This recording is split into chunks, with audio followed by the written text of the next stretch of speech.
It's also happening in Parliament House, and that's not okay. All right, well, here we go. Badly behaving pollies could be fined and suspended from Parliament. A Parliamentary Standards Commission was a key recommendation of the Set the Standard report published in 2021. Well, today the Albanese government will act on that recommendation, introducing legislation to Parliament. And what exactly is the federal government proposing for badly behaving staff? It's the formalisation of the Independent Parliamentary Standards Commission.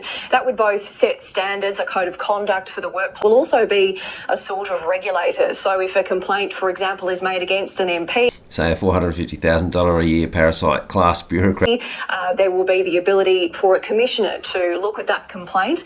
Then 3 commissioners could oversee that complaint if it's taken further, and then make recommendations. MPs are elected by the people. They can only be fired by people. But what Katie Gallagher has said is that as well as potentially docking 5% pay or taking someone from a committee role, they can be suspended from Parliament. The body that is being set up would recommend a sanction of suspension that would be passed on to the House that MP sits in.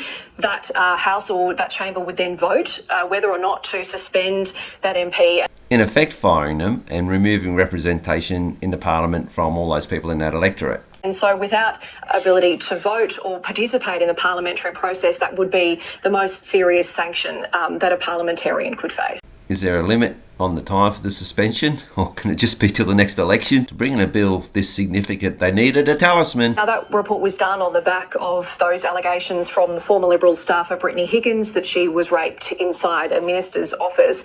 Millions of dollars in payout and no criminal conviction in a court are hallmarks of stage theatre. It can take time, but eventually you see what's going on. So it's suspicious that they sat on this report for 3 years, did nothing, until Rennick comes along, starts making waves, asking questions of bureaucrats that are not meant to be asked, because apparently it affects their feelings. Plagiarising Gary Orsum there. I put a link to his Thunbergs Go video in the description. It's brilliant. Plates obviously aren't going to be limited to Rennick. You can see this commission is going to be very, very busy. I'm going to follow this one through Parliament. If it gets interesting, I'll make some follow-up videos. Alright, that's it for this one.